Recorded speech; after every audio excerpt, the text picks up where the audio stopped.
할렐루야. 하나님께서 오늘도 우리에게 귀한 새로운 하루를 허락하셨습니다. 오늘 하루의 첫 시작 찬송가 406장 고난 내 영혼 편히 쉴 곳과 우리 찬송함으로써 가정에서 드리는 새벽 예배 하나님 앞에 나아가도록 하겠습니다.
좋으신 은혜 하나님 감사합니다. 정말 고나고 힘든 우리의 영혼 편히 쉴 곳은 우리 예수님밖에 없음을 고백합니다. 우리에게 귀한 말씀 주셔서 예수님의 그 귀한 말씀을 가지고 승리할 수 있는 은혜 주심에 감사합니다. 오늘도 말씀 가운데 우리의 마음을 열게 하시고 하나님의 음성을 듣게 하시고 하나님이 주시는 메시지로 승리하는 귀한 하루 될 수 있도록 역사하여 주시옵소서. 모든 은혜 감사드리며 우리 주 예수 그리스도 이름으로 기도드렸습니다. 아멘. 오늘 우리에게 주신 말씀 우리 함께 같이 보도록 하겠습니다. 사사기 15장 1절부터 우리 13절 말씀 함께 같이 보도록 하겠습니다. 얼마 후 밀 거둘 때 삼손이 염소 새끼를 가지고 그의 아내에게로 찾아가서 이르되 내가 방에 들어가 내 아내를 보고자 하노라 하니 장인이 들어오지 못하게 하고 이르되 내가 그를 심히 미워하는 줄 알고 그를 내 친구에게 지었노라. 그의 동생이 그보다 더 아름답지 아니하냐. 청하노니 너는 그를 대신하여 동생을 아내로 맞이하라 하니 삼손이 그들에게 이르되 이번은 내가 블레셋 사람들을 해할지라도 그들에게 대하여 내게 허물이 없을 것이니라 하고 삼손이 가서 여우 300마리를 붙들어서 그 꼬리와 꼬리를 메고 회를 가지고 그 꼬리 사이에 한 회를 달고 회에 불을 붙이고 그것을 블레셋 사람들의 곡식밭으로 몰아들여서 곡식단과 아직 배지 아니한 곡식과 포도원과 감람나무들을 사른지라. 블레셋 사람들이 이르되 누가 이 일을 행하였느냐 하니 사람들이 대답하되 딥넷 사람의 사위 삼손이니 장인이 삼손의 아내를 빼앗아 그의 친구에게 준 까닭이라 하였더라. 블레셋 사람들이 올라가서 그 여인과 그의 아버지를 불사르니라. 삼손이 그들에게 이르되 너희가 이같이 행하였은즉 내가 너희에게 원수를 갚고야 말리라 하고 블레셋 사람들의 정강이와 널쩍다리를 크게 쳐서 죽이고 내려가서 에담 바위 틈에 머물렀더라.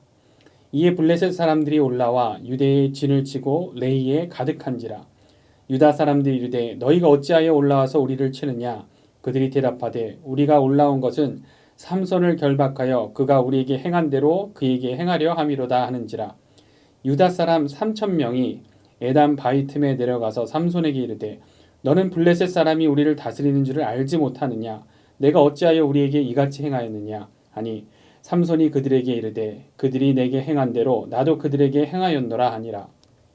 그들이 삼손에게 이르되 우리가 너를 결박하여 블레셋 사람의 손에 넘겨주려고 내려왔노라 하니 삼손이 그들에게 이르되 너희가 나를 치지 아니하겠다고 내게 맹세하라 하매 그들이 삼손에게 말하여 이르되 아니라 우리가 다만 너를 단단히 결박하여 그들의 손에 넘겨줄 뿐이요 우리가 결단코 너를 죽이지 아니하리라 하고 새 밧줄 둘로 결박하고 바위 틈에서 그를 끌어내니라. 아멘. 오늘 우리에게 주신 하나님의 귀한 말씀입니다. 우리가 너무나 잘 알고 있는 삼손의 이야기. 그래서 어린 시절부터 신앙생활 하신 분들은 아동부 때 너무나 재미있게 듣던 삼손 그 이야기로 우리가 요즘 묵상을 하고 있습니다. 이 사사시대, 이 블레셋 민족의 통치를 받던 그러한 시절이죠. 13번째 사사 삼손의 이야기입니다. 근데 이 이야기는 그냥 동화 같은 그런 이야기가 아니라 하나님이 주관하시고 다스리시는 역사 속에 있었던 그 스토리로 우리에게 메시지를 주고 있는 것이죠. 그래서 이 배경이 되는 이 블레셋 민족도 가상의 어떤 그런 민족이 아니라 실제 이스라엘 남서쪽에 정착했던 해양 민족 출신, 그래서 철기를 잘 다루는 강력한 민족이었습니다. 이 블레셋이 정착했던 성경에도 언급되고 있는 이스라엘 남서쪽에 이 블레셋의 5개 도시들이 있습니다. 그래서 아스돗, 가자, 그래서 이 가자는 지금도 가자 지구로 그렇게 불리죠. 그리고 아스글론, 가드, 에그론, 그래서 지금도 이러한 옛날 도시가 있었던 이런 곳에서 유물과 유골이 발견되고 있는데 최근에 아스글론, 그래서 아시켈론에서 출토된 이 유골들, 이 DNA를 테스트해 보니까 이 블레셋 민족은 유럽 남부 쪽에서 온 민족이었다는 것을 알 수 있게 되었습니다. 그래서 여기 보시면은 신문에 나온 사진을 이렇게 보실 수 있죠. 이렇게 시대를 앞서가는 철기를 잘 다루는 이 블레셋 민족이 바다를 통해 또 페니키아를 쪽을 거쳐가지고 사사 시대에도 이 가나안 땅을 지금 다스리고 있는 겁니다. 그런데 이러한 역사적 배경 가운데 하나님께서 어떠한 진리를 알게 하십니까? 하나님이 원하시는 그 메시지는, 그 진리는 진짜 강력한 힘은 철기도 아니요, 강력한 군대도 아니요, 하나님으로부터 나온다는 것. 그 사실을, 그 진리를 오늘 이 스토리를 통해, 이야기를 통해 우리에게 전하고 있는 것입니다. 그런 하나님의 메시지와 그러한 사명, 그 어떤 것보다도 강하신 분은 하나님이시라는 그 진리, 그 진리를, 메시지를 전하는 사명을 갖고 태어난 사사가 바로 삼손인 것이죠. 그런데 이 삼손을 보면 삼손 앞에서는 그렇기 때문에 그 어떤 철기 무기도 소용이 없는 것입니다. 강력한 블레셋의 이 철병기는 청동병기도 상대가 되지 않는 건데 삼손은 그 자체가 인간 병기, 그야말로 몸 자체가 병기인 것을 보여주는 것이죠. 삼손이 무엇으로 싸웁니까? 그냥 맨몸으로 그냥 손에 잡히는 대로 아무거나 붙들고 싸우는 겁니다. 근데 이 삼손의 그 맨손과 그 힘이 날카로운 사자의 이빨과 사자의 무는 힘보다도 강력합니다. 또 내일 이 본문이지만 이 상징적인 물건이 뭐냐면 나귀의 이 턱뼈로 블레셋 군대를 상대하죠. 네, 이런 이야기가 무엇을 이야기하는 겁니까? 어떤 메시지를 주시는 겁니까? 하나님의 손에 잡히면 쓸모없이 굴러다니는 그런 나귀 턱뼈 같은 것도 그 어떤 군대보다도 강력한 무기가 되는 것입니다. 이것이 삼손에게 주신 하나님의 능력이고 사사 삼손은 이러한 하나님의 메시지를 전하는 것이 그의 사명인 것입니다. 그런데 이 사사기에 기록되어 있는 삼손의 모습을 보면 안타까운 모습들이 계속해서 보이죠. 사사기가 계속해서 삼손에 대해 감추지 않고 보여주고 있는 모습들은 우리를 실망하게끔 합니다. 그래서 오늘 본문, 우리가 읽었던 이 본문도 보면 지난번 그 배경 결혼식 때 이 수수께끼를 내기를 해서 배옷 30벌, 겉옷 30벌 내기 했다가 아내가 친구들에게 답을 알려줘가지고 삼손이 막 분노했었던 거죠. 그래서 엉뚱한 마을로 가서 그 사람들을 죽이고 빼앗아다가 이 배옷하고 겉옷하고 가져준 스토리. 오늘 말씀은, 오늘 우리가 읽었던 이 본문 말씀은 이제 삼손이 이제 분을 풀고 염소 새끼를 가지고 다시 아내를 찾아가는 장면이 나오는데 그 처음부터 그렇게 꼬였던 스토리가 장인이 그 아내를 또 다른 친구에게 줘버린 거죠. 계속해서 점점 더 악화되어 가는 그런 내용들. 그래서 이 삼손의 모습을 보면서 왜 삼손의 삶은 이러할까? 하나님의 사명을 받은 이 사사 삼손, 나실인 삼손이 부정한 동물 사자를 막 찢어 죽이고 또 죽은 시체를 만지고 또 그것으로 또 결혼 또 막 술잔치를 벌이면서 수수께끼를 내고 거룩하게 구별되어야 할 삼손이 이 맞이한 아내부터가 벌써 일반 하나님의 백성들도 아내로 맞이해서는 안 되는 이방 여인, 그것도 지금 이 이스라엘 백성의 민족의 원수된 블레셋 사람의 딸을 막 그냥 너무나 쉽게 아내로 맞이하고 계속해서 막 일들이 꼬이는 것을 우리가 말씀을 보면 알 수 있는 것입니다. 사사 삼손을 통해 하나님이 원하시는 그런 전하길 원하는 그런 진리와 메시지가 있는데 하나님은 구원자시고 하나님은 어떤 상황에서도 역사하시고 하나님은 그 어떤 군대보다도 강하시다는 것, 이런 메시지를 전해야 할 삼손이 오늘 계속 꼬여가는 인생 가운데 있는 것입니다. 삼손의 이러한 상태를 상징적으로 보여주는 오늘 그 말씀이 이 바위 틈에 숨어 있어야 하는 삼손의 모습인 거죠. 그래서 오늘 마지막 성경 구절 우리 13절 말씀을 다시금 보면 그들이 삼손에게 말하여 이르되 아니라 우리가 다만 너를 단단히 결박하여 그들의 손에 넘겨줄 뿐이요 우리가 결단코 너를 죽이지 아니하리라 하고 새 밧줄 둘로 결박하고 바위 틈에서 그를 끌어내니라. 엄청난 힘과 이 능력을 갖고 있는데 하나님이 주신 힘을 이 자신의 분풀이처럼 막 사용하고 도망해야 하는 삼손, 바위 틈에 그렇게 지내고 있는 거죠. 그리고 그들이 바위 틈에서 이 끌어내서 결박하여 넘겨줬다고 하는데 그들이 누굽니까? 같은 이스라엘 민족에게 결박되는 겁니다. 물론 내일 본문을 보면 이렇게 결박을 해도 하나님의 영이 임하면 불탄 삶과 같이 막 후두둑 밧줄을 끊어버리는 삼손이지만 바위 틈에 숨어서 또 같은 동족에게 묶임을 당해야 하고 왜 이렇게 하나님의 사명을 감당해야 하는 것이죠. 하나님께서 계획하신 일은 하나님이 맡기신 하나님이 그 계획하신 사명은 어떤 방법으로든 반드시 이루어집니다. 삼손의 그 인생을 통해 하나님께서는 이스라엘 백성을 포기하지 않으셨고 하나님은 그 어떤 군대보다도 강하시며 구원자 되신다는 그 메시지를 전하는 사명을 감당하게 하십니다. 그런데 삼손을 통해 오늘 말씀이 우리에게 보여주는 것은 그런 사명의 그 결과만 중요한 것이 아니고 어떤 모습으로 어떤 내용으로 그 사명을 감당하겠냐는 겁니다. 그래서 오늘의 이 사사 삼손의 모습을 보면서 우리에게도 그것이 크던 작던 하나님이 주신 사명을 우리가 감당하고 있는 그런 자들인데 사사 같은 그러한 자들인데 그러한 사명을 감당하는 우리들의 신앙의 모습을 살펴봐야 하는 것입니다. 우리야말로 예수님으로 인해 모든 특권과 능력으로 사명을 감당할 수 있는 이 시대의 사사들인 것이죠. 그래서 오늘 말씀을 통해 우리가 어떻게 사명을 감당하고 있는지 그렇게 우리의 모습을 살펴보기를 원합니다. 오늘 삼손의 이야기를 통해 우리가 알아야 하는 것, 첫 번째로 사명을 맡은 자는 자신의 능력이 아니라 하나님의 능력을 의지해야 한다는 것입니다. 삼손을 보면은 자신을 의지하죠. 자신의 능력으로 합니다. 다른 신실한 이 성경 인물들과의 차이점, 다윗 같은 그런 인물들을 보면 우리가 알지만 늘 하나님께 묻지 않습니까? 그런데 삼손은 하나님께 묻는 것이 없습니다. 사사이고 사명을 받은 자이며 하나님에게 물어볼 만도 한데 묻는 것이 없고 자신의 눈에 보이는 대로 느끼는 대로 육체가 가는 대로 그냥 그렇게 살아갑니다. 그 중요한 순간에 위기가 닥치면 그때만 이제 간구하죠. 삼손에게는 하나님이 주신 엄청난 능력이 있습니다. 오늘 본문 이 4절을 보면은 여우 300마리를 잡아서 이 꼬리에 꼬리를 묶어서 이 불을 붙이는 그런 내용이 나옵니다. 근데 이 여우를 이렇게 어떻게 이렇게 했을까 생각해 보면 우리가 보통 삼손 생각하면 이 삼손이 막 힘만 센 것으로 아는데 근데 이 여우를 이렇게 많이 잡아가지고 이 일을 했다는 거. 이 일은 힘만 있다고 되는 것이 아니죠. 그래서 알 수 있는 게 뭡니까? 삼손은 굉장히 민첩하고 빠르기도 했구나. 또 여우 같은 여우를 300마리나 잡으려면 머리도 엄청 뛰어난 거죠. 이런 힘과 재능이 있는데 그런데 하나님을 의지하지 않는 것입니다.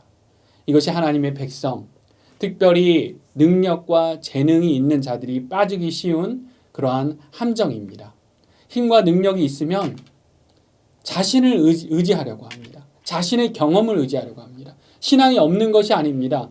하나님의 살아계심을 알고 있습니다. 자신의 능력과 재능을 하나님이 주셨음도 알고 있습니다. 그런데 하나님을 의지하지 않는 겁니다. 위급할 때만 하나님을 찾는 것이죠. 그때만인 그러한 신앙인 것입니다. 오늘 말씀을 통해 우리 모두는 크던 작던 하나님의 사명을 받은 자들인데 그 사명을 지금 내가 어떻게 감당하고 있는지를 우리는 살펴봐야 합니다. 나는 내 능력을 의지하는가? 하나님의 능력을 의지하고 있는가?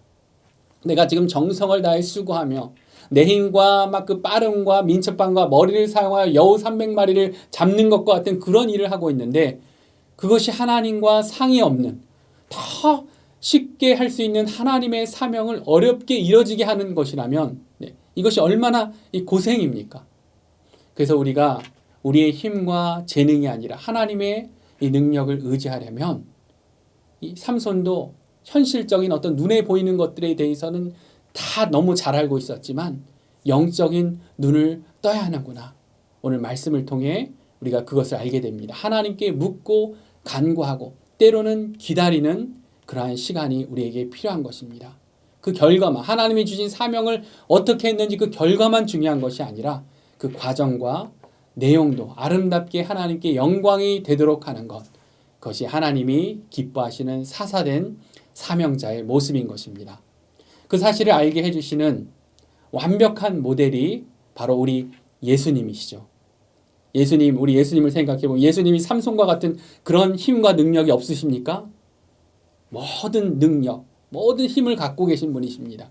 예수님께서 메시아로서 이 첫 광야의 그 시험부터 이 돌 보고 떡을 만들라고 하는 이 사탄, 예수님이 힘이 없으셔서 그냥 그렇게 하신 것이 아니죠. 당나귀 턱뼈처럼 막 돌을 들고 이 사탄을 그냥 먼지 나도록 패주실 수 있는 분이 우리 예수님이시죠. 사탄이 막 또 예수님에게 성전에서 뛰어내려라 막 이렇게 시험하지 않습니까? 예수님, 우리 예수님이 힘이 없으십니까? 너가 한번 뛰어내려라 하면서 이 사탄을 들어가지고 던져버릴 수 있는 분이 우리 예수님이신 거죠. 그러나 모든 힘과 능력을 가지신 예수님, 우리 예수님께서는 하나님께 영광을 돌리는 하나님의 방법을 따르십니다. 그리고 때로는 침묵하시고 때로는 인내하십니다. 그렇기 때문에 사사시대 같은 우리의 삶, 예수 그리스도로 인해 우리는 삼손보다 더 무한한 능력을 가진 그러한 자들인데 이러한 때 우리는 영적인 눈을 뜨고 하나님께 물으며 우리에게 주신 사명의 그 과정과 내용까지도 더 아름답게 하나님의 사명을 감당하는 우리가 되기를 원합니다. 두 번째로 또 오늘 말씀을 통해 한 가지 더 살펴볼 것, 그것은 하나님의 사명을 받은 그러한 사명자는 하나님이 주신 공동체와 협력해야 한다는 것입니다. 오늘 본문의 이 삼손의 마지막 모습을 보면 이 동족한테 붙들려가는 모습, 같은 이스라엘 동족이 너를 죽이지 않고 블레셋에 넘겨주겠다. 이 동족한테 붙들려가지고 블레셋에 넘겨지는 삼손의 모습이 나오죠. 근데 이 장면을 보면서 우리가 생각해야 할 것이 하나님의 공동체, 도대체 하나님의 공동체는 무엇을 하고 있는가? 왜 존재하는가? 우리가 이러한 질문을 해야 되지 않겠습니까? 오늘 본문 이 11절을 읽으면 그 유다 사람 3,000명이 에단 바위 틈에 내려가서 삼손에게 이르되 너는 블레셋 사람이 우리를 다스리는 줄을 알지 못하느냐 내가 어찌하여 우리에게 이같이 행하였느냐 하니 삼손이 그들에게 이르되 그들이 내게 행한 대로 나도 그들에게 행하였노라 하니라. 네. 우리를 다스리고 있는 이 블레셋에 제발 말썽 좀 부리지 말아라. 삼손한테 이제 그러면서 삼손을 잡아다가 넘겨주려고 하는 것이죠. 그런데 이 11절 보니까 이스라엘 유다 사람이 몇 명이 그렇게 삼손을 붙들려고 갔습니까? 같은 동족 이스라엘 백성 3,000명이 삼손을 붙들러 간 겁니다. 너무나 아쉬운 내용 아닙니까? 오늘 삼손을 붙잡으러 온 이 유다 사람 3,000명하고만 제대로 함께 하나님의 뜻을 모아도 하나님의 사명을 더 멋지게 감당할 수 있을 텐데 이 사사 기드온은 우리 앞서 이 기드온은 300명의 용사로 미디안 연합 그 강력한 미디안 연합군을 물리쳤는데 3,000명 10배가 넘는 그 인원을 가지고도 노예처럼 블레셋 앞에 너무나 무기력한 것이죠. 이 사사 삼손을 보면 늘 혼자서 싸웁니다. 우리가 잘 알고 있는 그 마지막 장면도 마지막에 두 눈이 뽑힌 채로 혼자서 기둥을 끌어안고 사명을 감당하죠. 그런데 하나님의 계획은 하나님이 이루고자 하시는 사명 어떻게든 이루어지지만 그러나 오늘 삼손의 스토리에서 우리가 아쉬워해야 하는 부분은 하나님의 공동체가 함께하지 않았다는 겁니다. 그런데 우리는 혼자 싸우는 자들이 아니죠. 나의 힘, 나의 재능, 내 경험으로 싸우는 것이 아니라 하나님의 능력으로 싸워야 하고 혼자 싸우는 것이 아니라 하나님이 우리에게 허락하신 공동체와 함께해야 하는 것입니다. 그것이 우리에게 작게는 돕는 베풀을 주신 이유이죠. 우리에게 가족을 주신 이유이죠. 우리에게 교회를 허락하시고 또 영적 가정 다락방을 주신 이유죠. 함께 연합하라고, 함께 기도하라고, 함께 도우며 동역하며 우리 인생에 주신 비전을 함께 이루라고 하는 것입니다.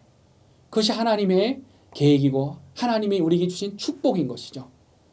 그렇기 때문에 오늘 사명, 하나님이 주신 비전을 감당하는 우리의 모습을 살피며 오늘 삼손의 스토리를 통해 우리는 우리의 믿음의 동역자는 누구인가 그것도 오늘 한번 살펴봐야 하는 것입니다. 나는 누구랑 연합하고 있는가? 나는 누구를 돕고 있는가? 도울 뿐만이 아니라 나는 어떤 영적 도움을 받고 있는가? 이 신약성경 서신서를 보면 사도 바울 보면은 사도 바울이 누구를 위해 기도하겠다는 내용도 나오지만 어떤 내용이 나옵니까? 나를 위해 기도해달라는 그런 내용이 나오죠. 사도 바울 같은 그런 사도가 엄청난 그 영적인 은사를 갖고 있고 엄청난 지식을 갖고 있는 사도 바울이 그런 사도 바울도 기도를 부탁하는 겁니다. 왜 그렇습니까?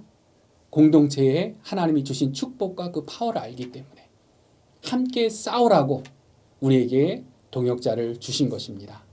그렇기 때문에 오늘 삼손의 스토리를 통해 혼자 싸우는 삼손이 아니라 함께 연합하는 우리 믿음의 동역자들을 생각하면서 함께 연합하여 더 멋있는 신앙으로 하나님께 영광 돌리는 승전거를 올려드리는 하나님의 귀한 백성들 되기를 원합니다. 이 시간 우리 함께 같이 기도하도록 하겠습니다. 하나님 오늘 우리에게 주신 말씀에 감사합니다. 하나님 예수 그리스도를 통해 우리에게 얼마나 큰 은혜와 얼마나 큰 능력을 우리 가운데 주셨는지요.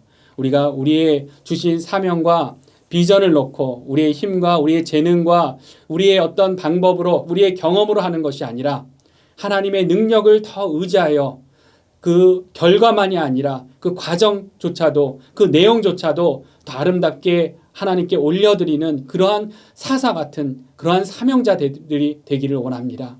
또한 우리에게 주신 우리 귀한 믿음의 동역자들에 감사합니다. 우리가 그 소중함을 알고 그 축복을 알고 우리의 돕는 배필과 우리의 가족들과 또 우리 교회의 공동체와 우리 다락방원들과 더 연합하며 함께 기도하며 하나님의 귀한 사명을 감당하는 그런 하나님의 귀한 사명자들 사사될 수 있도록 주님 우리 삶 가운데 역사하여 주시옵소서. 오늘 하루의 삶도 주님께 올려드리며 감사드리며 우리를 위해 오신 우리의 능력 되신 우리 주 예수 그리스도 이름으로 기도드렸습니다. 아멘. 오늘도 계속 기도하며 하나님께 나아가도록 하겠습니다. 승리하는 하루 되십시오. 축복합니다.